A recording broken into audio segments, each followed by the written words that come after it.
silakan. Ya, Assalamualaikum warahmatullahi wabarakatuh. Oh, ya. Jadi kan Ibu ini mengatakan kalau percaya kepada Yesus itu akan memperoleh hidup yang kekal. Itu maksudnya yang percaya saat Yesus mati di kayu salib, sedangkan yang tidak percaya itu kan dihukum. Nah, sedangkan di Matius 7 ayat berapa itu? Ayat 21 ada dalilnya bukan setiap orang berseru Tuhan, Tuhan akan masuk ke dalam kerajaan sorga, tetapi dia yang melakukan kehendak Bapanya Yesus yang di sorga. Nah, jadi tidak semua Kristen itu akan masuk ke dalam kerajaan sorga, meskipun tetap percaya.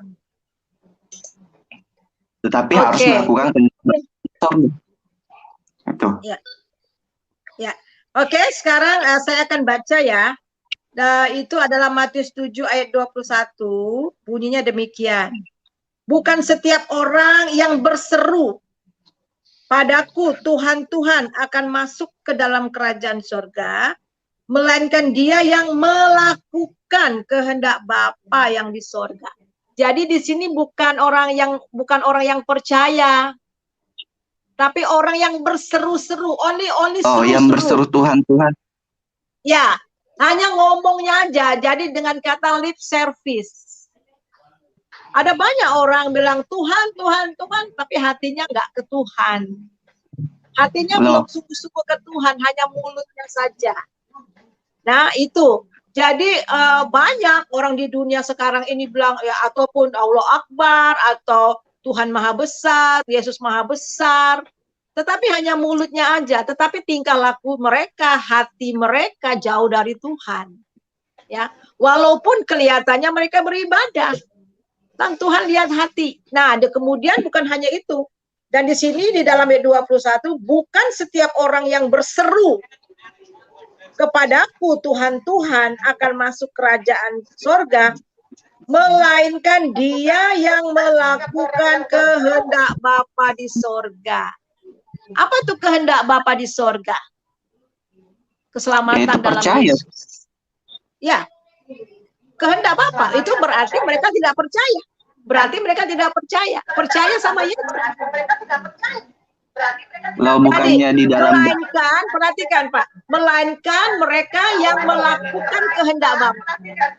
Jadi orang yang berseru-seru ini ternyata mereka hanya berseru, tetapi mereka nggak dalam hati. Makanya di dalam Alkitab juga, kamu menyembah aku, kamu memuji aku hanya mulut. Nah, itu dapat kita lihat bagian ke atas. Coba kita lihat atas, ayat-ayat di atasnya. Ayat di atasnya di sini dikatakan, waspadalah terhadap ayat yang ke-15. Ya, Matius 7 ayat 15. Waspadalah terhadap nabi-nabi palsu yang datang kepadamu dengan menyamar seperti domba. Tetapi sesungguhnya mereka adalah serigala yang buas.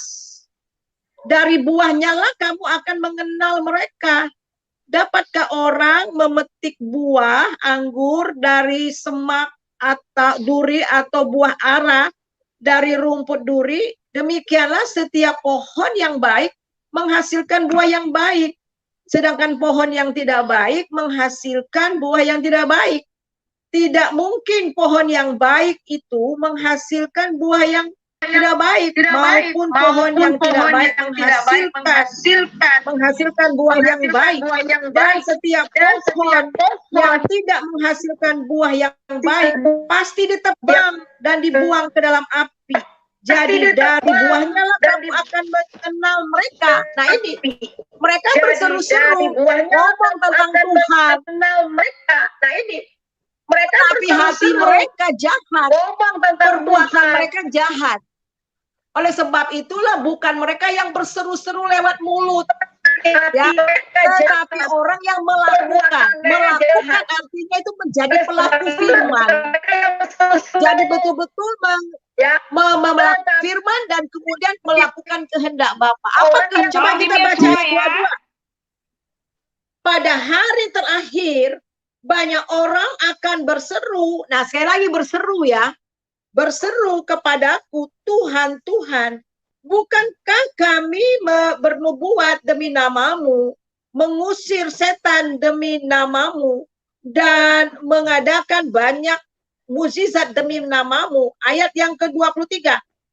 Pada waktu itulah aku akan berterus terang kepada mereka dan berkata, aku tidak pernah mengenal kamu. Enyahlah kamu daripadaku. Kamu sekalian pembuat kejahatan. Nah ini. Jadi saudara, ini kita harus tahu, kekristenan itu bukan agamawi. Tapi kekristenan itu adalah hubungan pribadi lepas pribadi dengan Tuhan. Walaupun kita mengadakan ritual, walaupun kita melakukan segala sesuatu seremonial, keagamaan, tetapi tanpa ada hubungan secara pribadi dengan Tuhan, pada hakikatnya adalah mati. Nah, kata mengenal di sini, di dalam bahasa Yunani itu ginosko. Ginosko itu bukan mengenal berdasarkan pengetahuan, tetapi memiliki hubungan secara pribadi. Saya ketika saya percaya Yesus, menerima Yesus, saya menerima Roh Kudus. Saya punya hubungan pribadi dengan Tuhan. Saya bisa panggil dia Bapa, dia aku ini anaknya, aku ya Abang, Bapa, deket banget. Ya, benar-benar ada hubungan yang deket sekali. Jadi bukan hanya sesuatu Allah yang jauh di sana. Nah, sebab itu kata Tuhan Yesus, kamu memang bernubuat atas namaku. Karena memang di dalam nama Yesus ada kuasa, tapi hanya memakai nama Yesus. Tapi mereka sendiri tidak mengenal Tuhan. Sebab itulah kata Tuhan Yesus katakan, enyahlah engkau daripadaku. Aku tidak pernah, perhatikan, tidak pernah mengenal engkau. Ternyata mereka hanyalah nabi-nabi palsu yang menggunakan nama Yesus untuk kepentingan diri sendiri. Dan mereka adalah pelaku kejahatan. Jadi jelas ya. Jadi di sini bukan mereka yang percaya berseru-seru Tuhan, tetapi mereka yang berseru-seru, bukan yang percaya Tuhan, tapi yang berseru.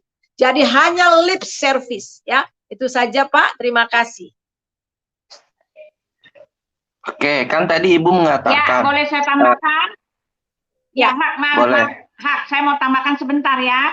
Dan kita mengatakan bukan semua orang yang berseru-seru kepadaku, ya bukan semua orang yang berseru-seru Tuhan, Tuhan, Tuhan akan masuk dalam kerajaan sorga, melainkan mereka yang melakukan kehendak Bapa. Nah, kehendak Bapa itu di dalam Yohanes ya, yang saya tahu ya, Yohanes 6. Yohanes 6 ayat 40 ya, sebab inilah kehendak Bapakku, yaitu supaya setiap orang yang melihat anak dan yang percaya kepadanya beroleh hidup yang kekal, dan supaya aku membangkitkannya pada akhir zaman. Ya, betul, jadi ya silakan. Jadi percaya kepada Yesus, kalau kehendak Bapa adalah semua orang itu harus percaya kepada Dia. Jadi bukan cuma menyebut-nyebut, tetapi percaya sungguh-sungguh, mengimani dan mengikut Dia. Satu paket yang itu ya, percaya, mengimani, menerima, dan taat kepadanya. Nah, orang-orang yang seperti ini adalah orang-orang yang, apa dikatakan, beroleh hidup yang kekal. Dan supaya Yesus membangkitkan kita pada akhir zaman. Itu dia, yang mengikuti kehendak Bapa adalah orang-orang yang percaya kepada Yesus, yang mengimani Dia dan menerima darah tebusannya dan mengikuti Dia, menjadi pengikutnya. Itu adalah orang-orang yang akan dibangkitkan pada hari akhir zaman dan memperoleh hidup yang kekal. Itu dia kehendak Bapa. Betul nggak Bu Yani? Ya, betul sekali. Iya, itu memang kehendak Bapa. Nah, tetapi kan di Yohanes 17 ayat 3 itu hidup yang kekal itu mengenal Engkau satu-satunya Allah yang benar dan mengenal Yesus adalah utusan. Jadi harus percaya kalau Yesus itu adalah utusan, bukan Tuhan. Lalu di Matius 7 ayat 21 itu kan orang yang berseru kepada Yesus, Tuhan, Tuhan. Nah, bukan yang tidak percaya, tapi itu sudah percaya karena mereka itu mengatakan Yesus Tuhan. Sedangkan umat Muslim, orang Yahudi tidak mengakui Yesus Tuhan, tidak mungkin memanggil Yesus itu sebagai Tuhan. Lalu Matius 7 ayat 15 itu konteksnya beda lagi sama ayat 21, apalagi ayat 22 dan ayat 23. Ayat 22 kan Yesus bercerita, pada hari terakhir akan banyak orang yang berseru kepadaku, Tuhan, Tuhan. Bukankah kami bernubuat atas namamu? Bukankah kami melakukan mukjizat atas namamu? Bukankah kami mengusir setan atas namamu. Pada hari itu juga Yesus berterus terang kepada mereka, aku tidak mengenal kalian, kalian adalah pembuat kejahatan.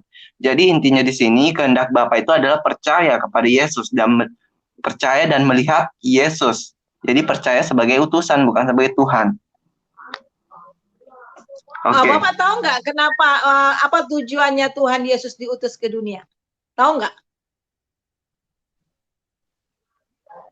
Saya mau tanya, apa tujuan Yesus datang ke dunia?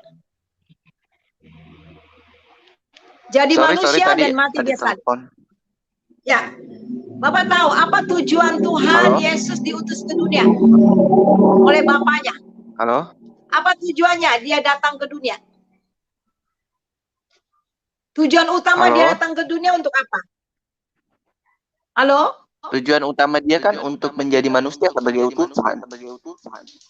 Ya, dan apa, sebagai apa? Mengapa dia jadi utusan? Nah, sekarang, kenapa dia diutus? Oke, kalau berbicara mengenai utus, kenapa dia diutus ke dunia? Salah. Dia bukan hanya mengajarkan. Ibu Riani, ya, dia bukan hanya mengajarkan, tetapi dia datang ke dunia untuk mati bagi dosa-dosa manusia. Jadi dengan kata lain, kalau percaya kepada Bapa, percaya kepada Yesus yang sudah mati dan bangkit bagi dosa-dosa. Kalau saudara tidak percaya bahwa Yesus mati untuk saudara dan bangkit bagi saudara, tidak ada keselamatan. Jelas. Jadi dengan kata lain itu satu paket, nggak bisa. Kalau saudara katakan percaya kepada Allah, percaya juga pada Yesus. Karena Bapa dan Yesus itu satu. Dan dia katakan utusan itu, kenapa disebut utusan? Karena dia diutus ke dunia khusus untuk mati dan bangkit. Itu artinya kalau percaya kepada Yesus, itu percaya karena dia sudah datang ke dunia, dia mati dan bangkit untuk kita. Kalau saudara dan saya tidak percaya akan kematian dan kebangkitannya, maka saudara dan saya akan binasa. Itu saja. Makanya dikatakan percaya kepada Allah, kepada Bapa, kepercaya utusan, yang itu artinya adalah percaya akan kematian dan kebangkitannya, Yesus itu, maka akan selamat. Dan antikristus itu apa di dalam 1 Yohanes? Antikristus itu adalah orang yang tidak percaya Bapa dan juga Yesus sebagai manusia, yang datang sebagai manusia. Jadi roh antikristus itu adalah yang tidak mengakui Yesus datang sebagai manusia. Itu adalah roh antikristus. Itu jelas, ya. Jadi itu. Jadi saudara harus tahu kenapa berbanyak kali dikatakan percaya kepada Bapa, kepada Allah, percaya kepada Yesus. Karena tanpa percaya Yesus yang mati dan bangkit buat saudara tidak ada keselamatan. Karena sentral keselamatan, sentral Alkitab, perjanjian lama, perjanjian baru itu adalah Yesus. Jadi jelas ya. Ya, kalau saya mau tambahkan hak, boleh ya? Ya, silakan tambahkan. Hak. Tadi ya. Hak menyinggung. Ya, tadi hak menyinggung apa Yohanes 17 ya tadi hak ya. Betul nggak hak? Yohanes 17 lalu hak mengatakan bahwa di dalam Yohanes 17 itu mengatakan bahwa Yesus cuma utusan, ya kan? Karena di dalam Yohanes 17 mengatakan inilah hidup yang kekal itu, bahwa mereka mengenal engkau satu-satunya Allah yang benar dan mengenal Yesus Kristus yang telah engkau utus. Ya, tetapi yang perlu hak ketahui bahwa Alkitab itu tidak bisa dicomot satu ayat lalu berhalusinasi di situ hak. Ya, kita nggak bisa mengambil satu ayat lalu kita menginterpretasikan sendiri karena begitu banyak ayat ini yang mendukungnya. Karena di situ ayatnya mengatakan bahwa inilah hidup yang kekal itu, bahwa mereka mengenal engkau satu-satunya Allah yang benar. Allah yang benar satu-satunya itu adalah Bapanya Yesus, gitu kan? Yesus mengatakan engkau itu adalah untuk Bapanya. Mengenal Bapa itu adalah satu-satunya Allah yang benar dan mengenal Yesus Kristus utusan Bapa. Utusan Bapa itu di dalam ayat yang satunya utusan di dalam kapasitasnya sebagai anak Allah, ya kan? Anak Allah, bukannya utusan sama seperti kamu ngutus anak buahmu, kamu kasih duit, gaji gitu. Ada dua oknum, enggak. Utusan di situ adalah dalam kapasitasnya sebagai anak Allah, karena ayat satunya mengatakan, ya Yesus mengatakan begini, Ya Bapa, permuliakanlah anakmu sebagaimana anakmu mempermuliakan engkau. Nah, jadi utusan itu adalah anak Allah. Anak Allah di dalam kitab Yohanes yang ditulis oleh Yohanes ini artinya adalah firman, ya. Firman yang telah menjadi manusia. Nah, itu dia. Ketika firman Allah itu telah menjadi manusia, dia disebut juga utusan. Dia disebut anak Allah, dia juga disebut utusan. Dan pemberi hidup yang kekal itu dikatakan, inilah hidup yang kekal itu bahwa mereka mengenal engkau satu-satunya Allah yang benar dan mengenal Yesus Kristus yang telah engkau utus. Jadi pemberi hidup yang kekal itu dua, ya kan? Allah yang benar dan utusan-utusan Allah itu. Iya, bukan karena itu dia mengaku dia cuma utusan dan itu bukan. Pemberi hidup yang kekal itu adalah Elohim, Allah yang benar, dan utusan Elohim.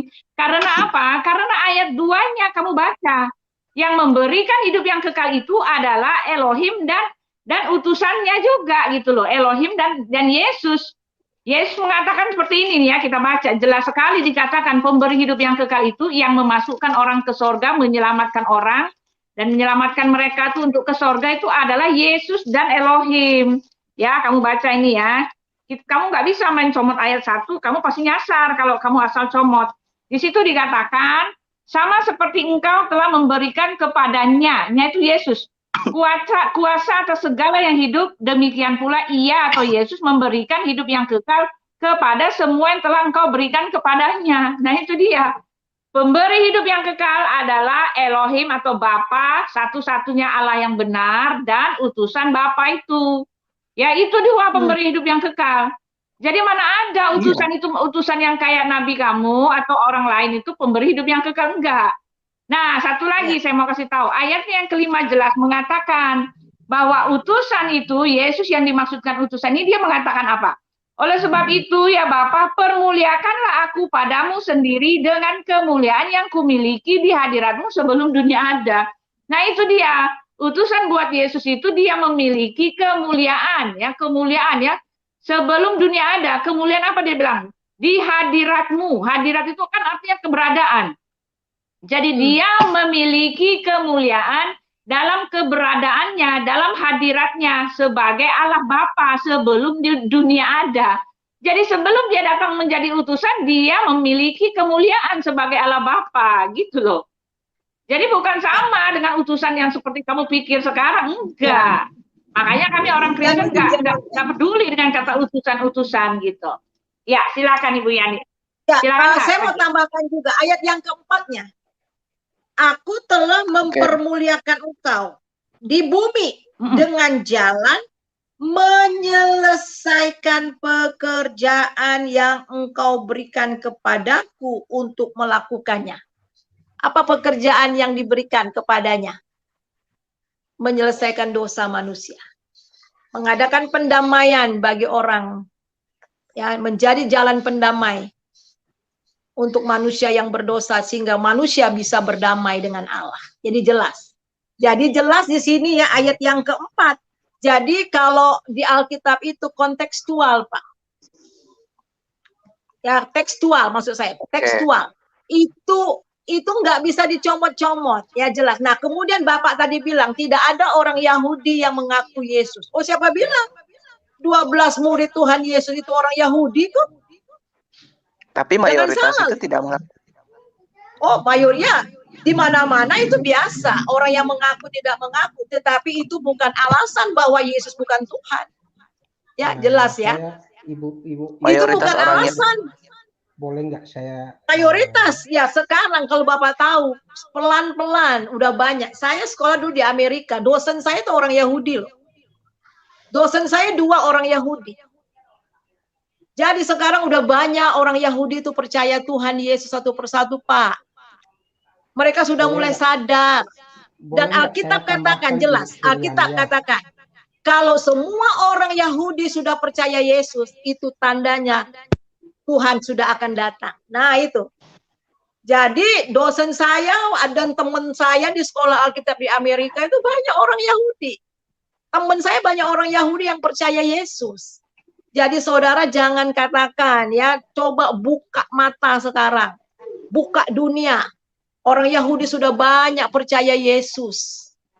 Mereka sudah sadar. Ya memang masih belum ada yang ada. Maksudnya masih ada yang belum mau percaya. Itu is okay. Tetapi satu persatu mereka akan, dan satu lagi. Ketika orang-orang Yahudi sudah mulai kembali lagi ke Yerusalem, tandanya Tuhan Yesus mau datang. Jadi itu ya. Jadi katakan kalau katakan bahwa tidak ada orang yang orang Yahudi yang tidak percaya sama Tuhan Yesus, itu salah sekali, saudara. Sangat salah. Banyak sekarang yang sudah mengaku Yesus sebagai Tuhan dan Juru Selamat. Dan pada waktu hari Pentakosta, berapa ribu orang yang bertobat? 3.000. Dan kemudian mereka berkembang, saudara. Jadi siapa bilang bahwa orang Kristen yang percaya Yesus sedikit dari orang Yahudi? Banyak banget ya.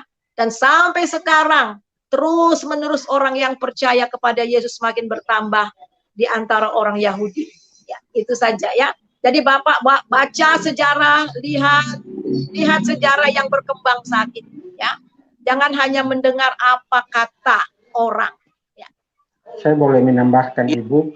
Ya, boleh Pak. Ya, bagus sekali ada ditambahkan. Ya, silakan. Pak, siapa Pak tadi? Namanya siapa? Pak, siapa yang bertanya tadi bahwa tidak ada? Pak Has ya. Nah, memang ya memang di saat Yesus lahir ke dunia itu banyak sekali pertentangan di antara orang-orang Yahudi. Nah, di saat itu pun ke-12 murid Tuhan Yesus itu dan Rasul Paulus itu adalah orang Yahudi asli. Iya. Nah, sekarang kalau kita mau rujuk kembali ke kisah kelahiran Yesus Kristus itu, yang bro lebih percaya di situ malaikat utusan Tuhan atau orang Yahudinya yang harus mengkonfirmasi bahwa Yesus itu adalah Tuhan.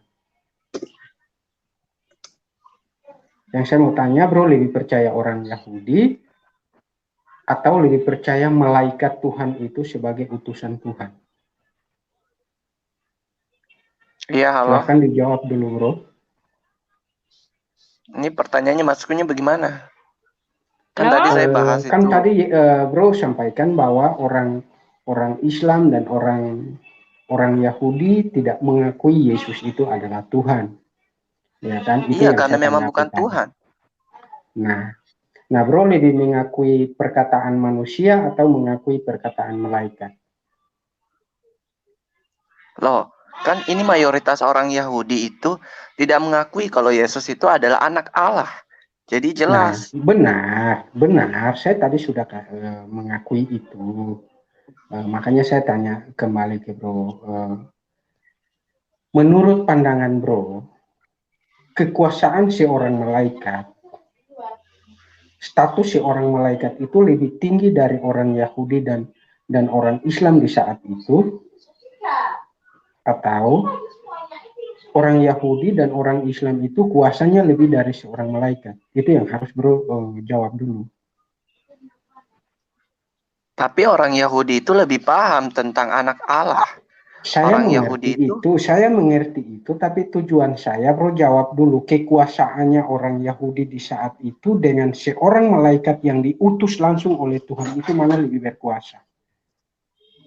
Orang Yahudi saat itu atau malaikat Tuhan itu sendiri yang punya kuasa? Ya, orang Yahudi itu kan kalau di dalam Bible Perjanjian Baru kan berarti kekuasaan malaikat Tuhan itu lebih rendah dari orang Yahudi dong. Iya, karena itu semua di Perjanjian Baru itu kan ada kebohongan. Salah. Malaikat Tuhan itu bersama-sama dengan Allah Sang Pencipta di surganya Allah Bapa itu sendiri. Memang begitu. Itu tertulis dalam Bible. Yang saya mau tanya, lalu kenapa manusia kita yang berdosa, bro katakan bahwa kita lebih berkuasa daripada, saya tidak usah menyebut orang Yahudi lagi ya. Mengapa bro katakan bahwa kita manusia berdosa kuasanya lebih dari malaikat? Apa tadi? Tadi bro katakan bahwa orang Yahudi itu kekuasaannya lebih dari malaikat loh. Iya, karena orang Yahudi itu lebih paham tentang anak Allah. Nah, malaikat itu menurut saudara, Kalau malaikat apakah yang dia hidup apakah dia bersama-sama, apa dia ada di dunia atau bersama-sama dengan Tuhan di alam surga itu? Di dalam Bible-mu kan tertulis kalau malaikat-malaikat memandang wajah Bapa yang di sorga. Itu kerjanya malaikat memandang saya wajah tanya Bapa. dulu, makanya tadi saya bro putar sana putar sini nggak berikan jawaban yang secara nyata loh.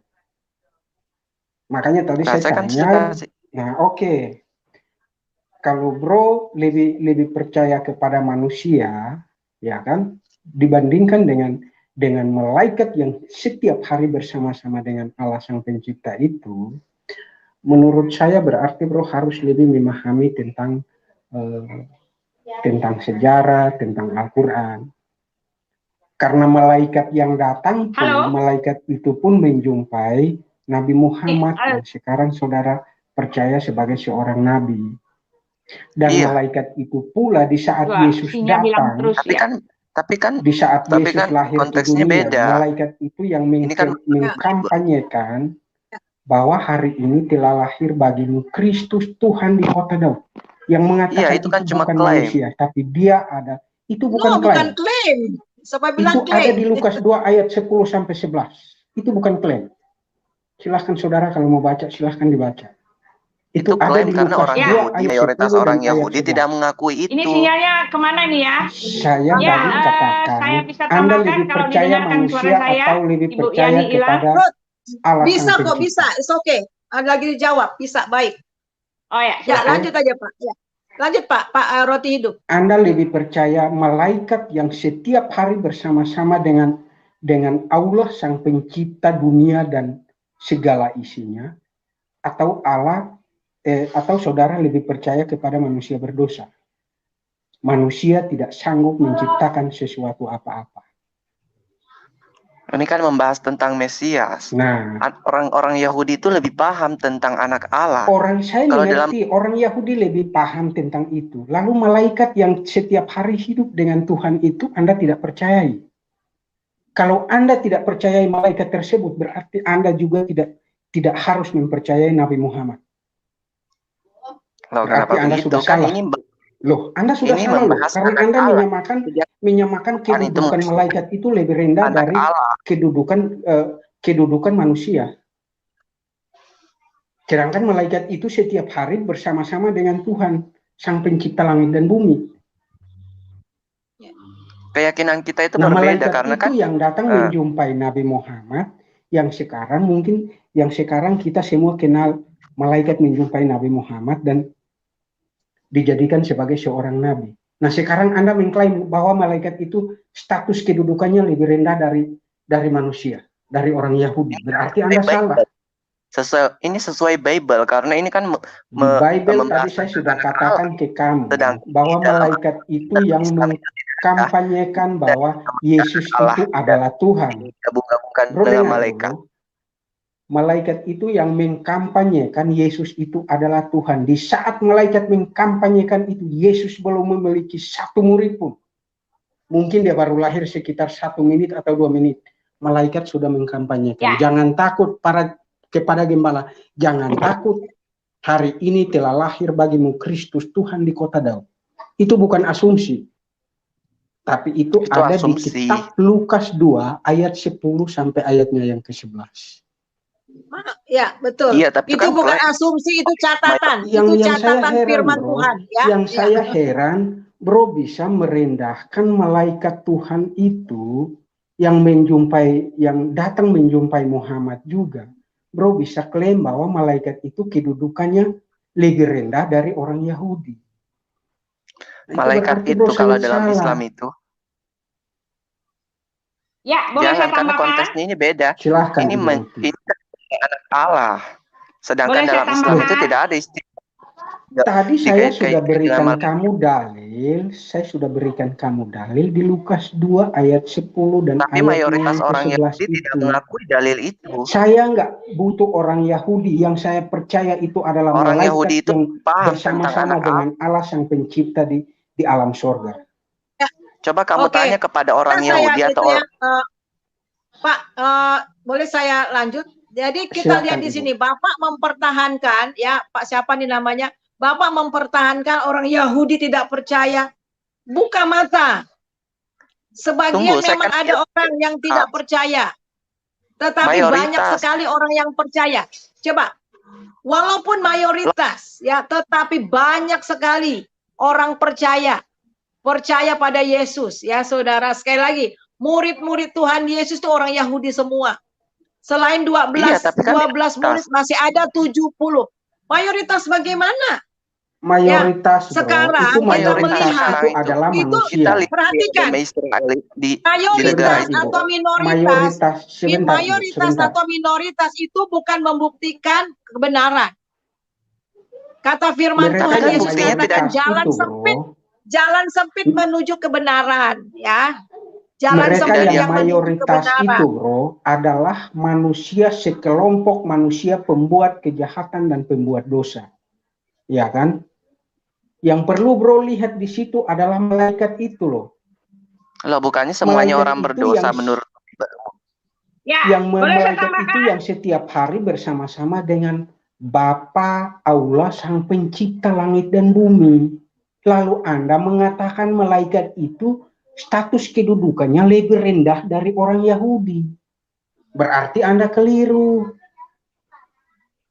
Baca Al-Quran dulu, Ya. bro. Ada Alek Muslim di situ. Ibu sebaiknya kasih ke Alek Muslim saja dulu. Ya, Karena saya mau bagi tambahkan saya nanti ke orang Alex Muslim ini ya. bicara, soalnya ini tidak jelas lari-lari. agak nggak jelas. Ini. Malaikat kok lu Ya, samain silakan. dengan Pak manusia. Rotidup, maaf. Ya, Pak Rotidup, boleh saya tambahkan? Ya, ini ya, apa hak ini ya, kalau kamu memakai ya dalil bahwa orang Yahudi tidak percaya dengan Yesus, itu justru memang sudah dinubuatkan. Ya, sudah dinubuatkan bahwa Yesus mengatakan bahwa memang orang Yahudi itu akan membenci dia, bahkan menolak dia. Di dalam Yesaya 63 itu mereka memberontak karena orang Yahudi itu memberontak. Memang itu sudah dinubuatkan. Jadi kamu tidak bisa mengambil dalil ini sebagai bukti bahwa Yesus bukan Tuhan hanya karena orang Yahudi menolak dia. Justru sejak awal sudah dikasih tahu bahwa orang Yahudi akan menolak dia justru. Di dalam kitab perjanjian lama gitu loh. Jadi ini bukan indikasi kebenaran. Bukan indikasi bahwa Yesus bukan Tuhan hanya karena dia ditolak oleh bangsanya sendiri. Karena itu sudah dinubuatkan dan sudah terjadi. Tetapi kan sekarang tidak semua orang Yahudi menolak dia. Justru agama Kristen itu lahir dari orang Yahudi. Ya kan? Ya gitu aja Hak ya. Lalu ini ada Alek Muslim. Iya. Ya, Alek Muslim, maaf ya Hak, kita lanjut lagi. Kalau kamu mau ini boleh tanya lagi, tetapi Alek Muslim dulu ya, kasihan temannya yang nunggu. Ya Alek Muslim silakan Pak Alek. Tumben nih ada berapa orang Muslim di sini. Iya silakan. Ya, selamat malam Bu Uti, Bu. Selamat malam Pak Alek, baru salam jumpa ya. Jarang nggak pernah ini kita di sini ya. Panggilannya Bu apa ya? Selamat malam. Ya, sama Pak Roti Hidup juga selamat malam. Teman saya tuh Pak Roti Hidup, teman WA Tak mau saya, bro. Jadi kau bilang sekian hari.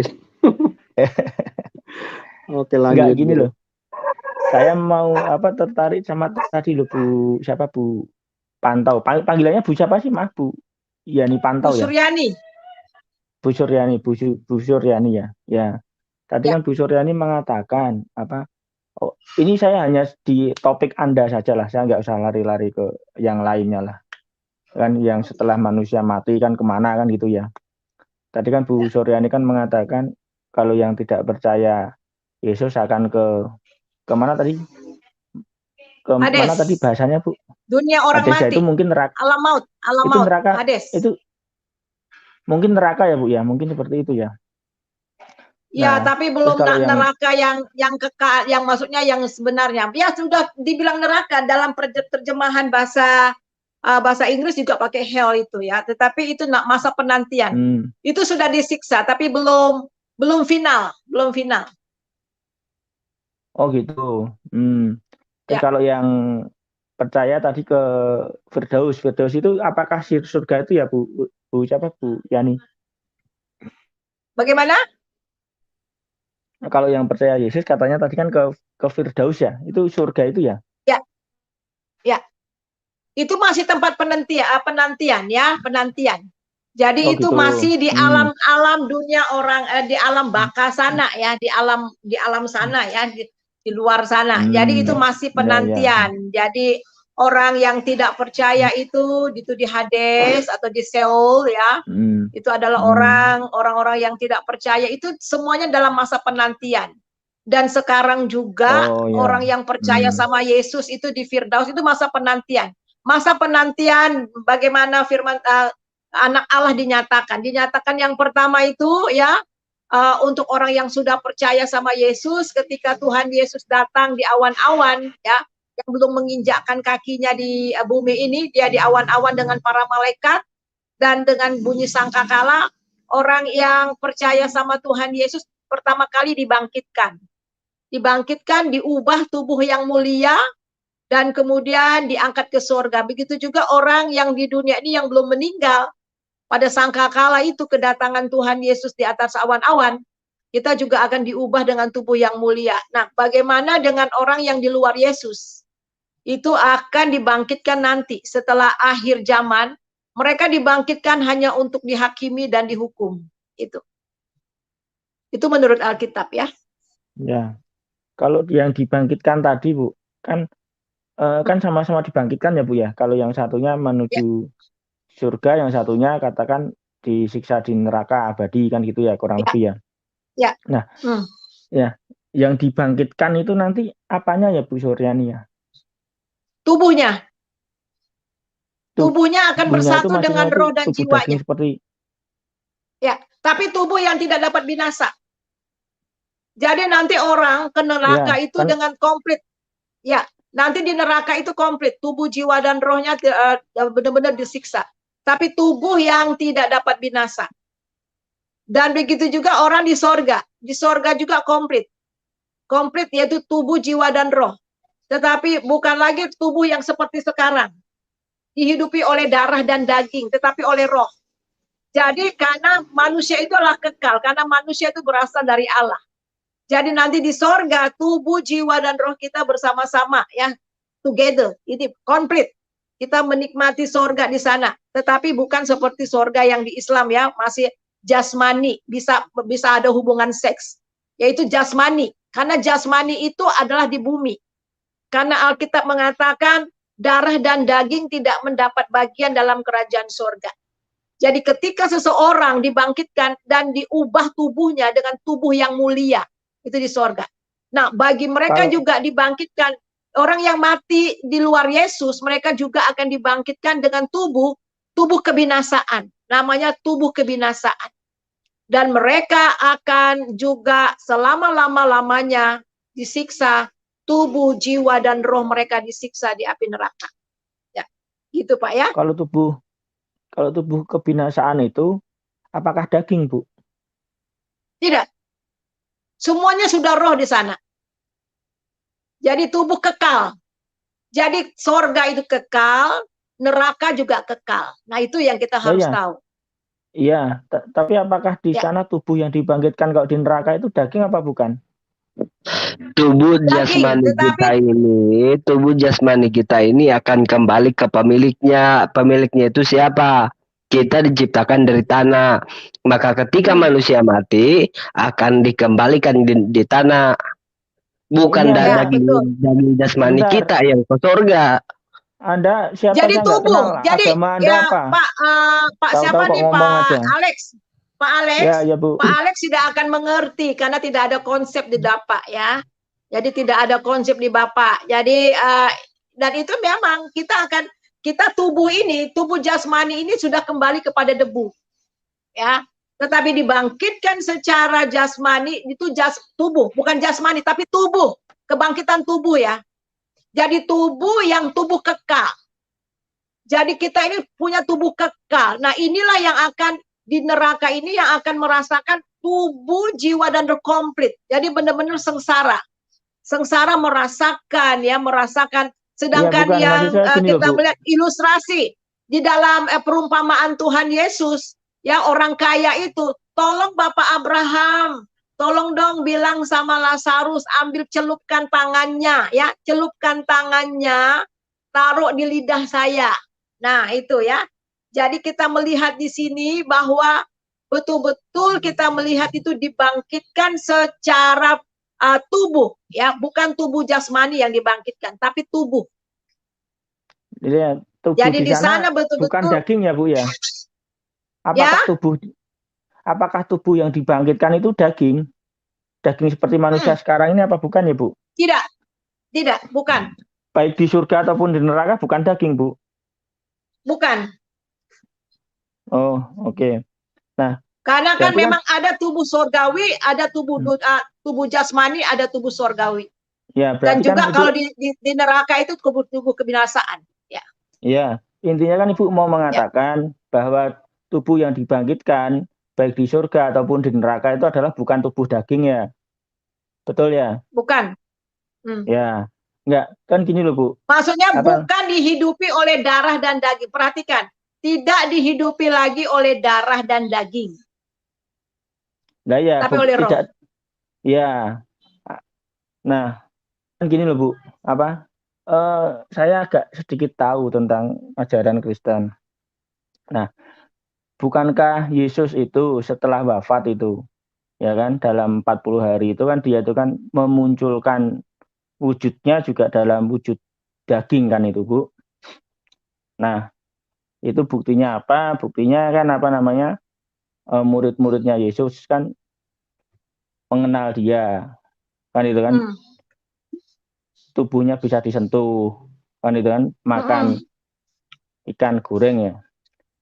Kalau ada saya minta juga tuh ikan gorengnya tuh. Nah, artinya di sana artinya di sana itu kan tubuh surgawi itu kan, tubuh kemuliaan. Nah, itu kan. Kalau itu adalah bukan daging, tentu nggak bisa makan, nggak bisa diraba, nggak bisa disentuh. Kan itu kan. Dan tidak dikenali oleh muridnya. Nah, Bapak salah. Sebentar dulu, Bu. Bapak salah, antara roh dengan tubuh beda. Iya, nanti Ibu, nanti gantian Ibu. Saya kan belum selesai, sebentar. Saya tuh mau mengatakan bahwa tubuh di tubuh di surgawi itu juga sama, tubuhnya itu daging gitu loh. Ya kan, buktinya apa? Buktinya ya tadi Yesus itu bisa diraba, dilihat, kayak uang aja diraba, dilihat, disentuh. Ya. Nah, artinya tubuh kemuliaan manusia nanti saat di surga menurut ajaran agama Kristen itu ya seperti itu gitu loh. Kan seperti itu, makanya saya tadi penekanan. Ya, betul. Jadi betul, itu betul. Memang seperti kita, nanti orang kalau di surga juga mereka akan mengenal saya. Tetapi sekali lagi yang tadi saya sudah katakan dari tadi, tidak lagi dihidupi oleh darah dan daging. Sekali lagi, tidak lagi dihidupi oleh darah. Nah, coba saya akan baca dari 1 Korintus pasal 15. Ya, 1 Korintus pasal 15 itu adalah kebangkitan tubuh ya. Kita baca di dalam ayat yang ke-35. Tetapi mungkin ada orang yang bertanya, bagaimana orang mati dibangkitkan dan dengan tubuh apakah mereka akan datang kembali? Hai orang bodoh, apa yang engkau sendiri taburkan tidak akan tumbuh dan hidup kalau ia tidak mati dahulu. Dan yang engkau taburkan bukanlah tubuh tanaman yang akan tumbuh, tetapi biji yang tidak berkulit, umpamanya biji gandum atau biji lain. Tetapi Allah memberikan kepadamu suatu tubuh seperti yang dikehendakinya. Ia memberikan kepada tiap-tiap biji tubuhnya sendiri. Bukan semua daging sama. Daging manusia lain dengan daging binatang. Lain pula daging burung. lain dari daging ikan. Ada tubuh sorgawi dan ada tubuh duniawi. Tetapi kemuliaan tubuh sorgawi lain daripada kemuliaan tubuh duniawi. Kemuliaan matahari lain daripada kemuliaan bulan. Dan kemuliaan bulan lain daripada kemuliaan bintang-bintang. Dan kemuliaan bintang-bintang yang satu berbeda dengan kemuliaan bintang yang lain. Demikian pula halnya dengan kebangkitan orang mati, ditaburkan dalam kebinasaan, dibangkitkan dalam ketidakbinasaan, ditaburkan di dalam kehinaan, dibangkitkan dalam kemuliaan, ditaburkan dalam kelemahan, dibangkitkan dalam kekuatan. Yang ditaburkan adalah tubuh alamiah, yang dibangkitkan adalah tubuh rohaniah. Jadi ada tubuh alamiah dan ada tubuh sorgawi. Jadi jelas. Jadi kita dibangkitkan masuk di sorga itu adalah tubuh sorgawi. Bagaimana nanti bentuknya? Ya kita masih saling mengenal. Ya tubuh sorgawi nanti akan dialami. Ya itu saja ya. Saya nggak bisa tunjukkan bagaimana rupanya, tetapi nanti akan kita alami di sana. Ya, itu jelas firman Tuhan jelas. Ya. Oke. Saya tuh mau membahas ini loh Bu, yang tadi apa namanya bahwa Yesus. Ya ini siapa yang mau? Ya mungkin ada yang mau satu lagi ini.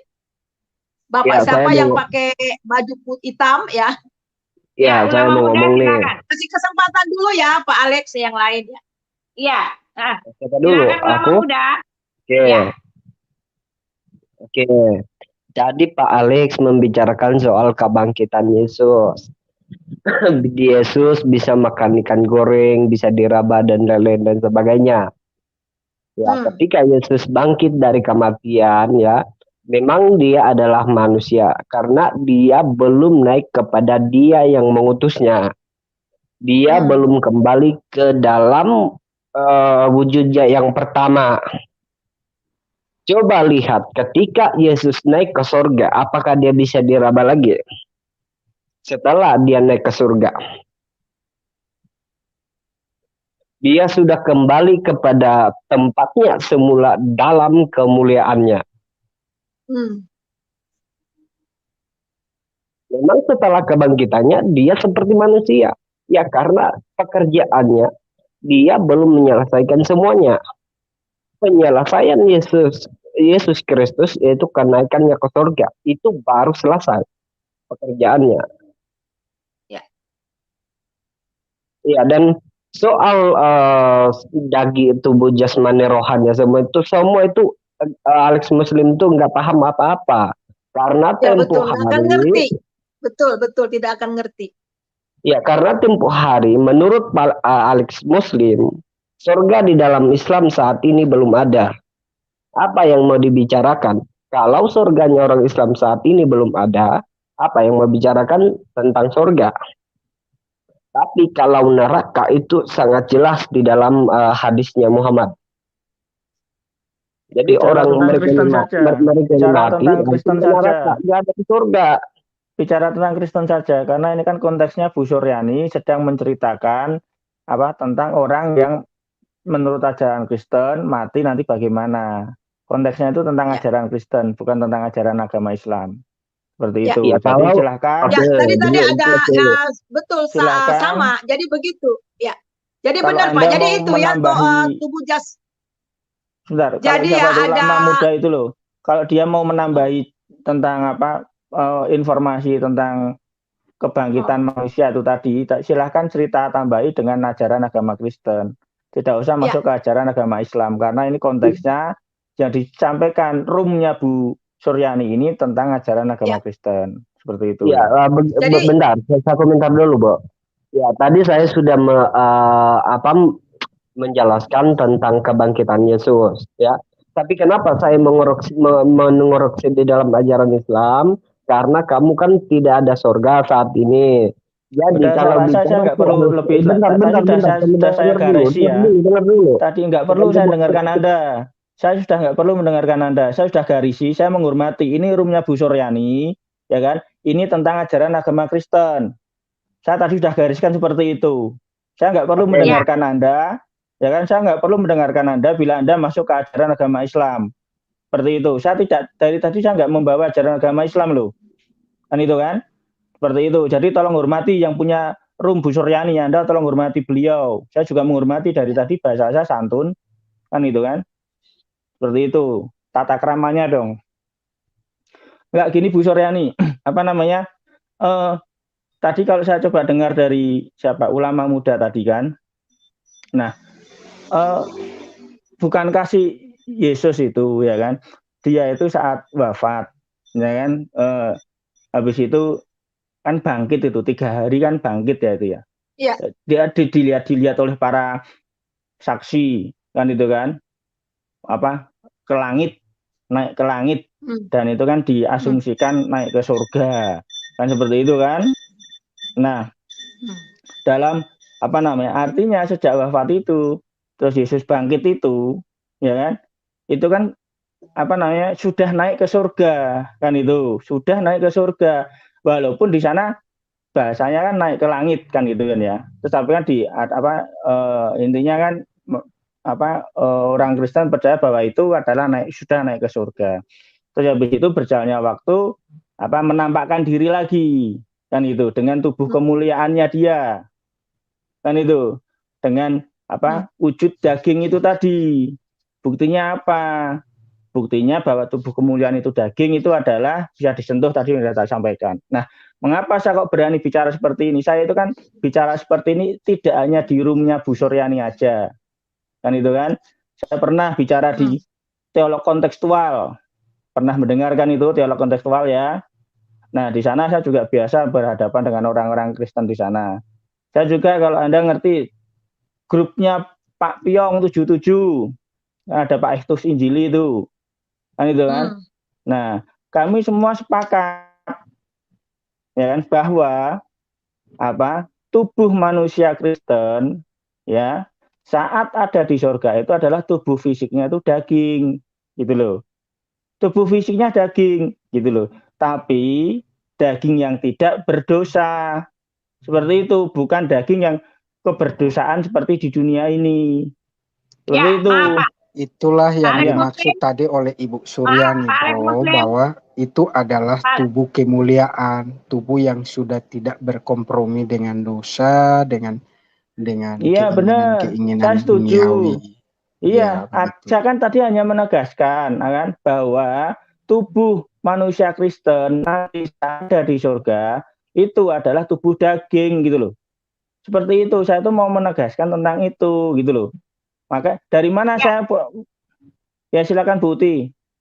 Ya, begini aja Pak Alex, itu kan pemaksaan kehendak Pak Alex. Kan tadi sudah kita bacakan ayatnya dengan terang benderang, dalilnya ada, datanya ada, buktinya ada, dan dari situ kita berpijak. Itu adalah pijakan iman orang Kristen. Jadi ketika Bapak Alex mau memaksakan bahwa itu tubuh daging, ya silakan saja, nggak ada yang marah Pak. Tetapi ketika Bapak mau mencari kebenaran, ya Bapak kembali ke dalam Alkitab yang sudah dibaca. Jelas Alkitab sudah mengatakan itu bukanlah tubuh yang tidak terdiri dari daging dan darah lagi.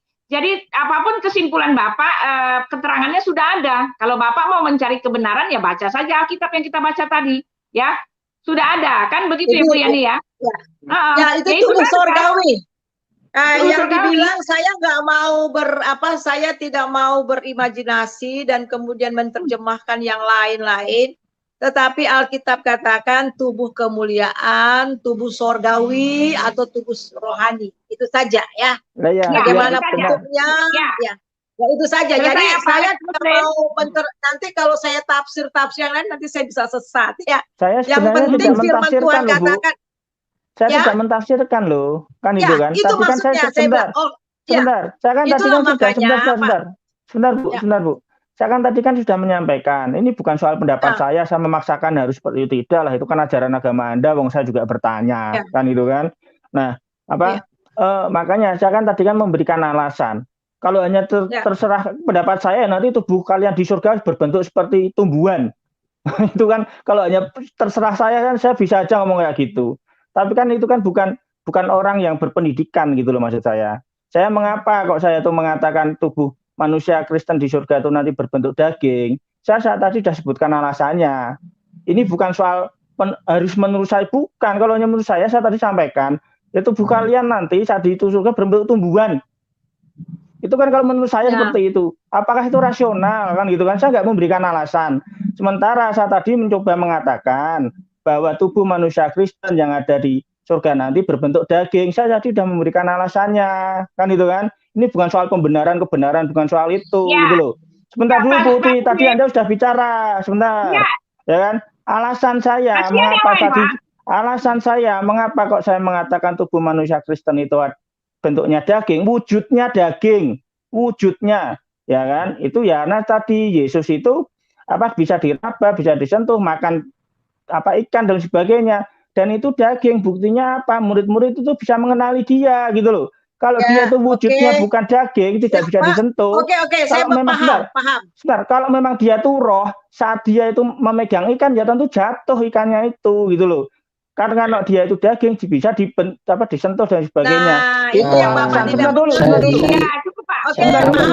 Tolong biar saya selesai dulu dong, kan saya juga mendengarkan tadi, kan itu kan. Nah, ya kalau diputus gini saya lupa, ya kan. Padahal kan saya tadi juga baik-baik loh masuknya loh ya. Maksudnya itu kalau orang lain bicara biar selesai dulu gitu loh. Harusnya kan seperti itu. Gitu. Udah saya nggak memaksakan kehendak saya kok. Itu kan ajaran Anda. Toh saya juga bertanya dengan nalar. Ya, silakan Ibu Yani bicara. Silakan Ibu Yani bicara, ya. Ya, oke. Ya. Jadi gini ya Pak, seperti tadi ulama muda ya. Jadi kenapa Tuhan Yesus setelah dia bangkit, dia masih makan? Karena dia belum naik ke surga. Nah, dia masih hidup 40 hari lagi bersama-sama dengan murid-muridnya. Tujuannya apa? Berulang-ulang kali di dalam Kisah Rasul, dengan tujuan berulang-ulang kali dia menyatakan bahwa dia benar-benar hidup. Karena dalam pikiran dari murid-muridnya ini dia belum begitu yakin bahwa Yesus hidup. Maka perlu 40 hari lagi untuk menyatakan berulang-ulang kali. Dan kemudian bukan hanya untuk berulang-ulang kali dia menyatakan hidup, dan untuk mengajarkan tentang kerajaan surga.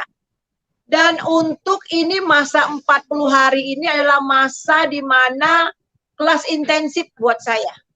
Di mana dia akan memberikan legacy untuk murid-muridnya untuk pergi untuk mengabarkan tentang kerajaan surga. Itu misinya. Sehingga dia katakan kamu akan menerima Roh Kudus dan Roh Kudus itu akan menjadikan kamu saksi. Nah, itu jelas. Nah, kemudian kita lihat dihidupi oleh roh di situ bukan berarti bahwa kemudian tidak bisa dijamah. Dihidupi oleh roh. Jadi dikatakan kita tidak lagi dihidupi oleh darah dan daging, tetapi dihidupi oleh roh. Tetapi di dalam masih bentuk tubuh. Tapi bukan dalam bentuk tubuh yang dihidupi oleh darah dan daging. Nah, inilah yang namanya tubuh kemuliaan. Itulah yang namanya tubuh sorgawi. Ya, tubuh sorgawi, lain tubuh alamiah dan lain tubuh sorgawi. Nah, tubuh sorgawi namanya juga sorgawi.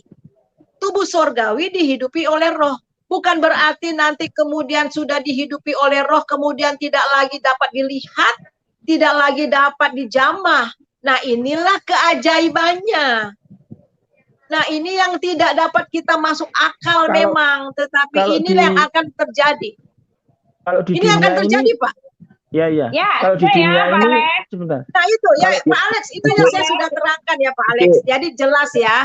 Jadi memang kita nggak bisa masuk akal, tetapi itulah jadi tubuh kemuliaan. Nah, saudara, kenapa Tuhan bilang kita diciptakan menurut gambar dan rupa Allah? Ya, mengapa kita termasuk juga dalam tubuh? Karena tubuh ini bait Allah dan Alkitab juga tidak tahukah kamu bahwa kamu adalah bait Allah di mana roh Allah tinggal di dalam kamu.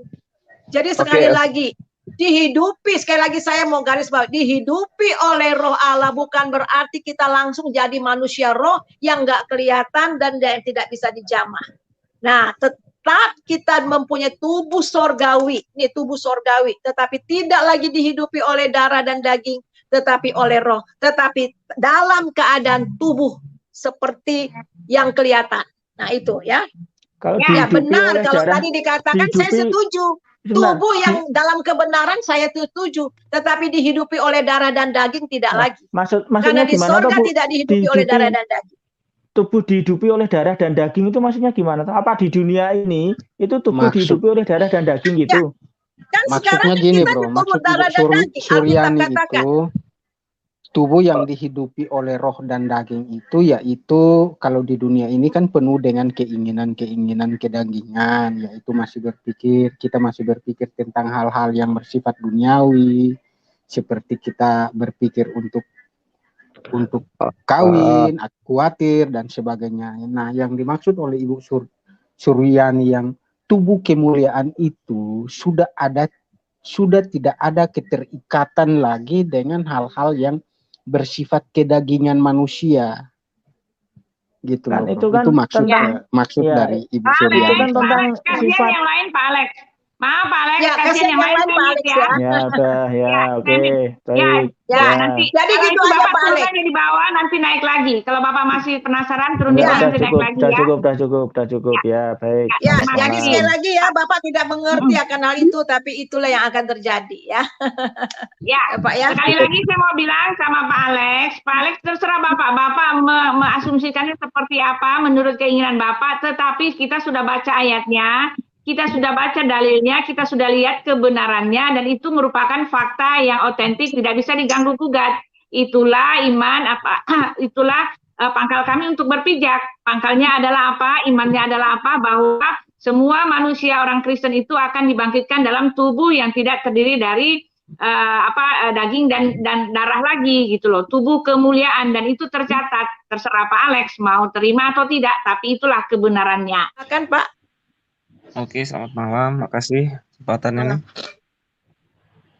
Saya nggak mau terlalu berdebat jauh sebenarnya, cuma saya pengen meluruskan beberapa hal aja. Kayak yang dibilang ulama muda itu mungkin ulama muda harus banyak baca lagi kalau mau tahu tentang Islam. Jangan ngomong sembarangan gitu kan. Nggak pernah Nabi Muhammad katanya tahu tentang surga. Itu banyak ayatnya, banyak dalilnya. Dijelaskan di surga itu seperti apa. Kenapa? Yang jadi permasalahan kenapa neraka itu lebih banyak dijelaskan. Karena Nabi Muhammad kan tujuannya itu untuk menyingkirkan umat-umatnya dari api neraka, siksa neraka. Makanya neraka itu yang paling banyak disebutkan dalam dalil-dalil. Itu juga atas perintahnya Allah supaya apa? Manusia itu berhati-hati. Sebenarnya seperti itu pada dasarnya. Oke. Nah, kemudian saya tertarik sih sebenarnya untuk, ya saya juga awalnya dari seorang Katolik dulu, ya kan. Saya memilih Islam, itu jalan pilihan hidup saya, gitu kan. Ya sampai sekarang sama orang tua udahlah baikan lah, gitu kan. Cuma saya ingin mengetahui aja pada dasarnya itu apa yang menjadikan seorang Kristen itu pada dasarnya itu mempertahankan ketuhanannya Yesus. Itu aja sih yang saya pengen tahu. Makasih. Ya, silakan Kita tidak mempertahankan Pak, maaf ya. Kita tidak mempertahankan, tetapi memang Dia adalah Tuhan. Ya, kita menyatakan, lain loh mempertahankan. Nggak perlu dipertahankan karena Dia memang Tuhan, ya. Dia memang Tuhan, Dia adalah firman yang menjadi manusia, ya. Dan kemudian jelas juga bahwa Dia menyembuhkan orang mati, ya. Oke, siapa gini, yang bisa menyembuhkan orang mati? Ya, maksudnya membangkitkan orang mati selain Tuhan. Ya begini Bu. Nah, itu saja. Sorry, Ya, jadi saya tambahkan dulu, orang Bro yang sudah Ibrahim. mati 4 hari di kuburan, ya, hanya udah 4 hari dia bilang, "Hai Lazarus, keluarlah." Keluar. Halo, saya boleh sedikit berkomentar? Ya. Gini, yang pada dasarnya gini, kalau memikirkan bahwa siapa yang bisa menghidupkan orang mati. Kalau saya bertanya juga, Yesus bisa nggak membelah lautan? Itu jawabannya tidak. Jadi bagi saya itu argumen yang sangat mentah, gitu kan. Nah, jadi yang saya bertanya di sini, kenapa saya memakai bahasa mempertahankan? Karena saya cukup rada bingung yang dulu waktu saya masih Katolik itu saya mempertanyakan sama pastor-pastor saya, kenapa Yesus dikatakan sebagai utusan, tapi di satu sisi sebagai anak Allah, di satu sisi juga sebagai Allah sendiri. Saya mempunyai jawaban yang bagi saya itu ambigu. Ini pribadi saya yang menanggapi bahwa itu sangat ambigu dan membingungkan. Makanya saya mengatakan bahwa itu dipertahankan, bukan saya kenyataan. potong. Karena ya tunggu. Oke. Di Alkitabnya itu kan dikatakan utusan. Itu yang membingungkan saya. Oke, silakan. Oke, Saya jadi potong, begini. mungkin karena begini bro, mungkin karena dulu, karena kalau bro mengatakan Katolik, saya adalah Katolik, ya. Dan saya sangat memahami kehidupan kalau di Katolik itu seperti apa. Saya mengatakan mungkin karena bro tidak terlalu membaca Alkitab.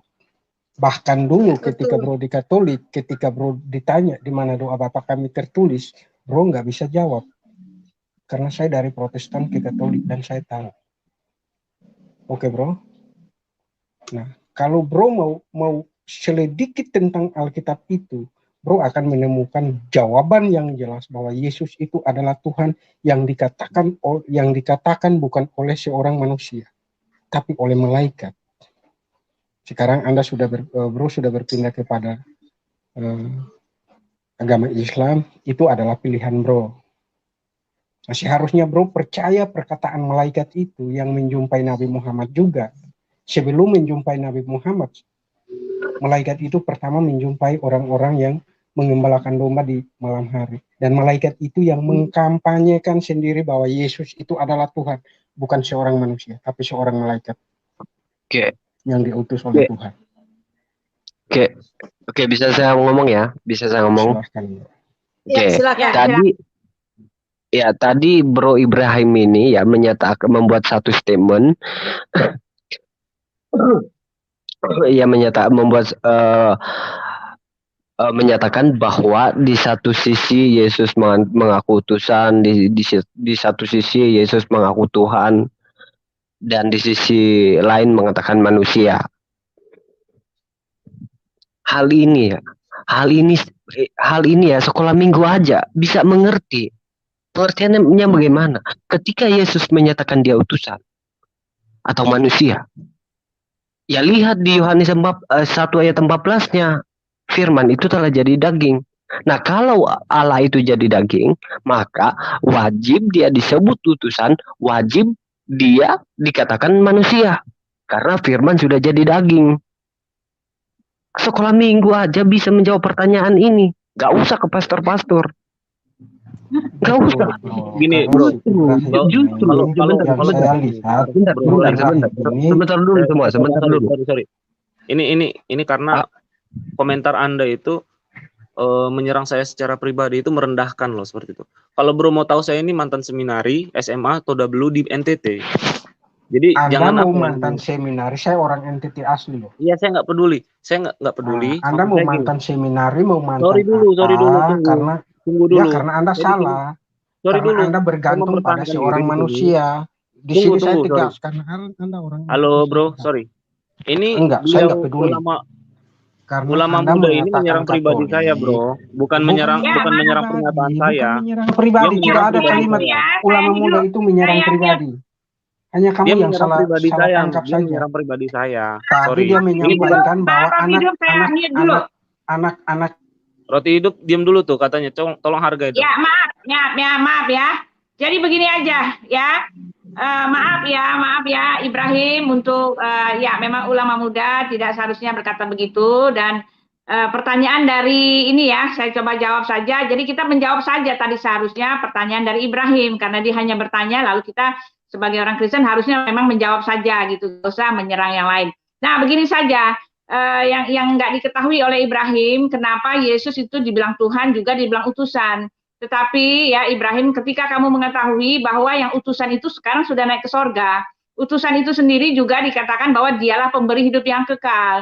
utusan itu juga dia mengatakan bahwa dialah yang akan datang di awan-awan untuk mengumpulkan anak-anak umat-umatnya dari 4 penjuru bumi dan menyuruh malaikat-malaikatnya gitu kan di dalam Matius. Dan utusan itu dia mengatakan bahwa dialah empunya kerajaan sorga dan akan menyediakan tempat bagi kami. Dan utusan itu tercatat di Alkitab bahwa dialah yang menebus dan dialah yang akan memberikan hidup yang kekal di dalam Yohanes 10 ayat 28 dan aku memberikan hidup yang kekal kepada mereka dan mereka pasti tidak akan binasa sampai selama-lamanya. Tak seorang pun merebut mereka dari tanganku. Ya, lalu Bapakku yang memberikan mereka kepadaku lebih besar daripada siapapun. Ya kan? Tak seorang pun merebut mereka dari tangan Bapa. Aku dan Bapa adalah satu. Nah, itu dia. Utusan buat Yesus adalah dia satu dengan Bapanya. Satu dengan Bapanya bagaimana? Maksudnya satu dalam kuasanya. Dia empunya kerajaan sorga. Dia yang akan melempar semua orang ke neraka. Dan dia juga yang akan membangkitkan kita. Dan dia akan memasukkan kami ke sorga gitu loh. Dia pemilik segala otoritas ketuhanan. Di dalam Yohanes 5 dia mengatakan, aku tidak bisa berbuat apa-apa. Aku tidak bisa berbuat apa-apa. Dia mengatakan dari diriku sendiri. Ya kan?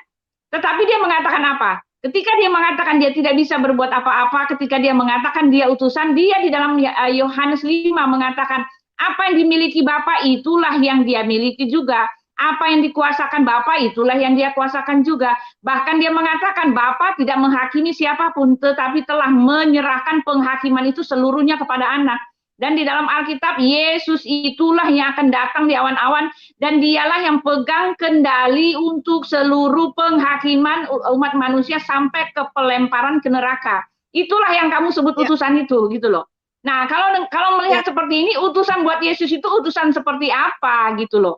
Pakai aja nalarmu sendiri, Dek. Kalau begitu, waktu kamu masih Katolik, kamu nggak punya pengetahuan tentang Kristen. Itulah makanya kamu pergi meninggalkan. Kamu nggak punya pengetahuan tentang itu. Cukup sampai situ, cukup sampai itu. Itu udah cukup. Oke, boleh saya tambahkan. Saya kembalikan kepada tadi penerangan saya. Saya kembalikan kepada tadi pelajaran yang saya tadi sharing. Satu hal yang tadi saya belum bacakan. Yesus itu juga yang memegang kunci maut, kerajaan maut. Kita lihat ya di dalam dalam Wahyu pasal yang pertama ayat 18. Dan yang hidup, aku telah mati. Namun lihatlah, aku hidup sampai selama-lamanya. Dan aku memegang segala kunci maut dan kerajaan maut. Jadi dia. Dan kemudian kembali lagi tadi bacaan. Ya. Bacaan di dalam Wahyu yang saya terangkan saja. Jadi saya kembalikan aja pelajaran yang tadi saya terangkan ya supaya kita nggak lari kemana-mana. Ya di dalam Wahyu pasal 20 saya bacakan lagi dari ayat yang ke-11. Lalu aku melihat suatu tahta putih yang besar dan dia itu Yesus ya. Dan dia yang duduk di atasnya, dari hadapannya lenyaplah bumi dan langit. Dan tidak ditemukan lagi tempatnya. Dan aku melihat orang yang mati, besar dan kecil, berdiri di hadapan tahta itu. Lalu dibuka semua kitab. Dan dibuka juga sebuah kitab lain, yaitu kitab kehidupan. Dan orang-orang mati dihakimi menurut perbuatan mereka. Berdasarkan apa yang tertulis di dalam kitab-kitab itu. Maka laut menyerahkan orang-orang mati yang ada di dalamnya, dan maut dan kerajaan maut menyerahkan orang-orang yang mati dan yang ada di dalamnya, dan mereka dihakimi masing-masing menurut perbuatannya. Lalu maut dan kerajaan maut itu dilemparkan ke dalam lautan api. Itulah kematian yang kedua. Dan setiap orang yang tidak ditemukan namanya tertulis di dalam kitab kehidupan, ia dilemparkan ke dalam lautan api. Jadi jelas ya. Jadi kita tidak mempertahankan dia Tuhan. Nggak perlu dipertahankan karena dia Tuhan. Karena Tuhan itu nggak perlu dibela ya. Dia nyata. Jadi jelas sampai akhir nanti. dia akan datang sebagai hakim. Dan dia yang memegang kunci maut itu. Dan dia Oke, juga baik. yang akan melemparkan orang ke dalam api neraka. Jadi itu ya. Betul. Apakah Dan itu bukan dinyatakan Tuhan? juga Yesus Jelas kan dia Tuhan. katakan akulah Tuhan, sembahlah aku. Sudah, boleh saya gantian? Bentar dulu, saya dulu Ibrahim. Saya dulu Ibrahim. Karena ada Anda tadi merasa tertekan, saya merendahkan Anda. Sebenarnya tidak. Coba saja Anda bertanya kepada anak-anak sekolah minggu. Benar nggak yang saya nyatakan? Iya gini loh. Benar Ini itu, kan bro. kita berdiskusi nih, nggak perlu diomongin ke situ. Oke? Sampai situ aja. Jadi ketika Anda menyatakan tadi satu statement, Anda menyatakan orang Kristen mempertahankan Yesus adalah Allah. Anda saja yang mempertahankan Muhammad yang bukan nabi. Nah, itu dia. Itu permasalahannya, Bos. Anda, saya ngomong apa, masuknya kemana? Itu yang harusnya tidak boleh dijaga sama Anda. Dari tadi saya perhatikan Anda saat ngomong sama Alex juga seperti itu. Seharusnya tidak perlu. Oke? Nah, kalau saudara saya mau tanya, kamu dari berkata, seminari saudara mana di bilang NTT? kita mempertahankan Yesus sebagai Tuhan. Nah, setelah Saya nggak kita bilang Anda Sorry, mempertahankan Muhammad halo. sebagai nabi, Sabar kok dulu, marah gitu loh. Sabar dulu. Ya. Sorry, jangan dikuasai emosi ya. Tadi awal saya udah bilang. Enggak ada emosi. Enggak, saya Ya, hanya makanya, membalikkan dengerin saja. saya dulu, saya Ya, belum tidak ngomong. emosi itu tidak. Sorry ya, pertahankan saya Yesus tidak itu emosi. adalah Cuman Tuhan. saya hanya membalikkan dengar saya dari dulu. pertanyaan saudara. Ya, kenapa orang Kristen untuk mempertahankan Tuhan? Itu kan sebenarnya itu ngeledek loh. Kalau Iya, dilihat, tapi kita benar. nggak tersinggung. Kami Karena kan Ibu- nggak tersinggung. enggak, gini, Setelah ditanya, kenapa Dengerin dulu kalian bisa nggak? mempertahankan Muhammad? Kenapa tersinggung? Saya belum Gitu ngomong loh. dari tadi, kalian Jadi semua sama udah pada ya. ngomong. Nah. Oke, boleh saya ngomong? Oke. Ya, silakan. Ya, Gini loh, kan tadi dari awal saya udah bilang, mungkin itu yang tidak dijadikan note sama orang-orang di sini. Kan saya udah bilang, pendapat pribadi saya bertanya sama sama pastor saya, bukan saya menyerang orang Kristen. Saya nggak ada ngomong urusan itu. Kan saya bilang, saya nggak mau berdebat omong kosong, saya nggak mau banyak teori dan lain-lain sebagainya. Ini pengalaman pribadi saya. Apa yang dibilang sama ibu-ibu sekalian di sini, sama Bapak Roti Hidup juga tadi, itu yang sudah pernah dijelaskan oleh pastor saya. Tapi saya berpikir secara berbeda, gitu loh. Berbedanya di mana? Berbedanya di sini. Contoh kayak ayat yang dibawa tadi, Yesus adalah hakim. Di situ saya menggarisbawahi secara besar bahwa dia dititipkan, diserahkan. Artinya apa? Kalau Yesus itu Tuhan, kan saya berpikirnya begitu. Kalau Yesus itu Tuhan, kenapa perlu dititipkan? Gitu loh. Terus yang kedua, Ya. masalah Nah, oke, sudah jelas bro punya Ya, tunggu punya dulu. sanggahan Daripada itu sudah lama. jelas bro. Saya baru ngomong satu nih. Ya, Iya, silakan. karena Nodong-nodong penyampaian saja. dari bro Menunggu itu dari tadi, ya. sudah saya pribadi sudah cukup memahami. Iya, Yang ini saya yang mau kedua, tanya makanya. kembali Ini dari poin bro kedua. ini, bro di NTT dari seminari mana? Saya seminari Bajawa, Toda Belut. Coba Seminari ditanyakan Bajawa. kepada Romo Beni Lalo. Dia kemarin tuh kepala sekolahnya, bukan, Romo. Karena Profek saya dari PP. Protestan masuk Katolik, bro. Kamu di Ketika mana? lu di Katolik, mau lu di seminari atau bagaimana? Kalau saya tanya lu di mana doa Bapak kami ditulis, pasti lu nggak tahu. Apa? Andai kan lu masih di Katolik, kalau saya tanya lu di mana doa Bapak kami ditulis, pasti lu nggak tahu. Oke, terus apa poinnya? Iya, dari situ saya melihat Anda tidak mendalami kitab suci, bro. Kalau saya tanya juga, ngomong Anda, seperti itu. Daud itu adalah nabi, pasti Anda juga nggak tahu. Dalilnya di mana juga Anda nggak tahu. Ya, Silahkan. Ya, Gitu. jadi ini saya aja. Ibrahim, Ya, sudah selesai ya. Maaf, saya Saya tuan belum ngomong rumah. dari tadi loh. Ibrahim. Saya belum. Ya, Bu, sabar. Ya. Saya Ya, belum Ibrahim, ngomong dari maaf ya. tadi. Jadi gini aja, Saya baru- saya jawab saja setelah ini selesai ya Ibrahim, karena banyak nih temannya nungguin, kasihan.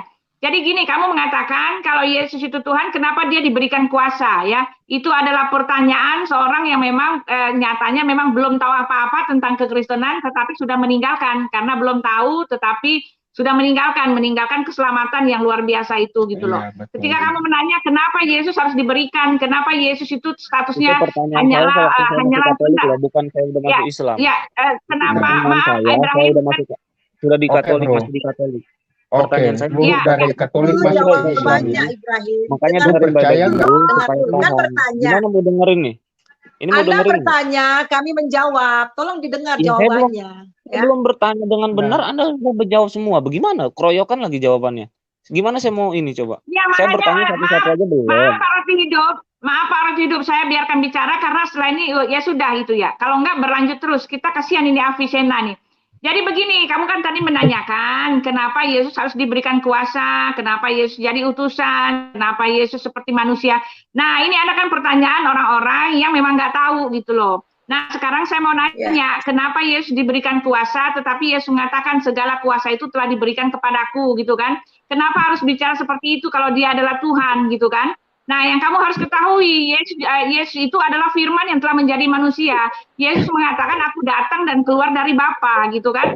Aku datang dari atas, kembali ke atas. Dan memang itulah status dia. Dia adalah firman yang telah menjadi manusia. Tetapi yang harus kamu ingat ya, ketika Yesus diberikan kuasa, Yesus mengatakan segala kuasa itu telah diberikan kepadanya, itu bukan berarti ada dua Tuhan. Ingat loh. Bukan berarti ada dua Tuhan, karena Tuhan kami itu Allah Bapa itu adalah roh, dan roh itu tinggal di Berarti dalam Yesus diri itu bukan Yesus. Tuhan. Dengar, Bapa itu kan adalah roh, dan roh itu Saya tinggal di bertanya, dalam berarti diri Yesus itu Yesus bukan Tuhan. sebagai manusia. Nah, Berarti gitu loh Yesus Pak. itu bukan Jadi Tuhan, gitu. yang Yesus katakan itu, maaf, yang Yesus katakan itu, yang Yesus maksudkan itu adalah hanya pribadi Allah Bapa dan dirinya sendiri. Tetapi Allah Bapa itu jelas Yesus katakan. Dia tidak bisa berbuat apa-apa, yang bisa melakukan itu adalah Elohim. Tetapi Kan di ingat, dalam Yesus Yesus itu ada Tuhan. mengatakan, Gini loh. dengarkan, Tunggu. Ya, dengarkan. saya tahu, saya paham. Saya belum jawab nih. Kan di dalam Saya Yesus belum itu ada selesai. Tuhan. Sebentar, saya belum juga, selesai. apalagi saya dari tadi saya Sedikit belum lagi, nanya, sedikit belum lagi. benar, udah dipotong terus. Saya mau ngomong juga Loh. dong. Dari tadi dipotong Sebentar, belum dia selesai. potong. Nih, ini saya bertanya nih, yang Belum selesai. Sebentar, sedikit lagi. Ya, jadi Bapa yang Yesus maksudkan yang memberikan kuasa kepada dia itu diam di dalam diri Yesus sendiri. Itu yang harus kamu ketahui, ya.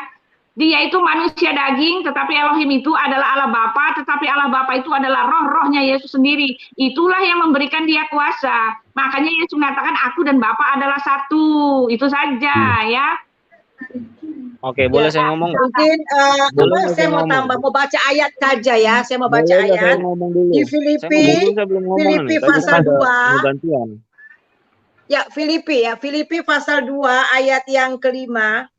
Hendaklah kamu dalam hidupmu bersama menaruh pikiran dalam perasaan yang terdapat di dalam Kristus Yesus, yang walaupun dalam rupa Allah, tidak menganggap kesetaraannya dengan Allah itu sebagai milik yang harus dipertahankan, melainkan telah mengosongkan dirinya sendiri dan mengambil rupa seorang manusia, mengambil rupa seorang hamba dan menjadi sama dengan manusia, dan dalam keadaan sebagai manusia ia telah merendahkan dirinya dan taat sampai mati, bahkan sampai mati di atas kayu salib. Itulah sebabnya Allah sangat meninggikan dia dan mengaruniakan kepadanya nama di atas segala nama, supaya dalam nama Yesus bertekuk lutut segala yang ada di langit dan yang ada di bumi dan yang ada di bawah bumi, dan segala lidah mengaku Yesus Kristus adalah Tuhan, bagi kemuliaan Allah Bapa. Jadi mengapa Yesus selalu berkata demikian?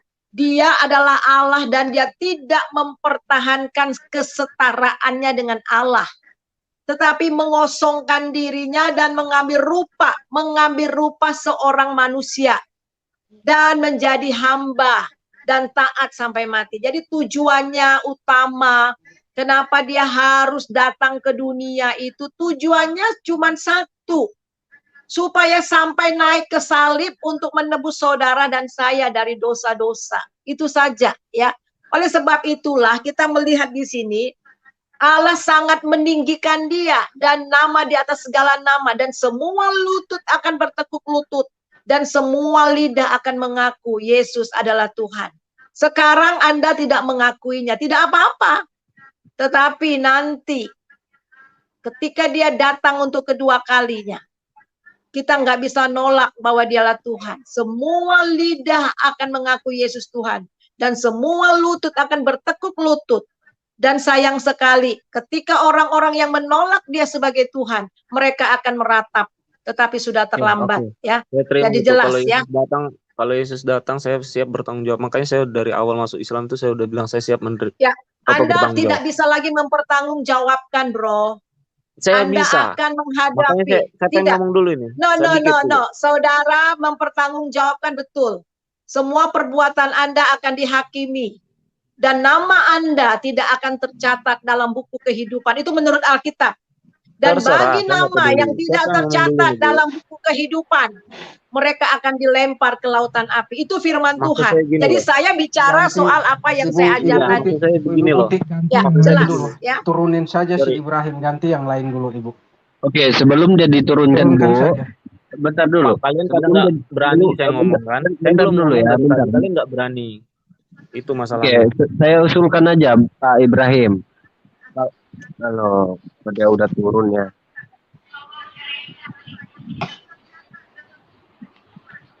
Ganti yang lain aja, bro, yang lebih berbobot kita berbicara. Ya, tadi dia merasa tertekan. Suaranya Sebelumnya nggak saya kelihatan. Ya, nggak kedengeran. Ya, oke. Ya, Avicenna Tadi silakan. dia Waktu lama ya. Maaf, ya silakan. Alfi, ya. Saya hanya mau bertanya, Mbak. Ya, silakan.